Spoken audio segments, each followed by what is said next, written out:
বেনফিকার কাছে ৪-২ গোলে হেরে চরম হতাশায় রিয়াল মাদ্রিদ তারকা কিলিয়ান এমবাপে। ম্যাচ শেষে দুই দল থেকেই ভেসে এসেছে একই সুর, এটা প্রাপ্য ছিল।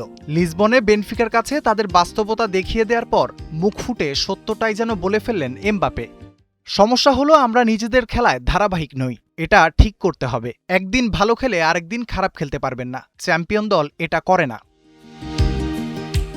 রিয়ালের বিপক্ষে এই জয় ঐতিহাসিক বেনফিকা কোচ জোসে মরিনিওর কাছে।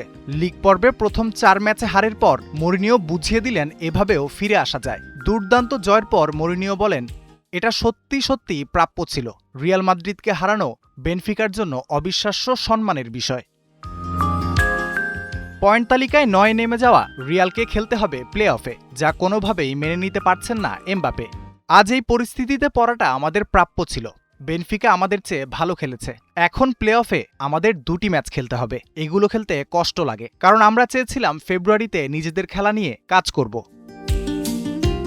ম্যাচের রিয়ালের কফিনে শেষ পেরেক ঠোকেন বেনফিকার গোলকিপার ট্রাবিন। মরিনিও রিয়ালের সাবেক কোচ, তাই তিনি ভালোভাবেই জানতেন চ্যাম্পিয়ন্স লিগে রিয়ালের বিপক্ষে ম্যাচের শেষ মুহূর্তেও ৩-২ গোলে এগিয়ে থেকে স্বস্তি পাওয়ার উপায় নেই। এ কারণেই একদম শেষ মুহূর্তে ফ্রি কিক পাওয়ায় মরিনিও ট্রাবিনকে রিয়ালের বক্সে ঢোকার নির্দেশ দেন, যা রূপ নেয় এক সঠিক সিদ্ধান্তে। চ্যাম্পিয়ন্স লিগে ৫ম গোলকিপার হিসেবে গোল করেন ট্রাবিন।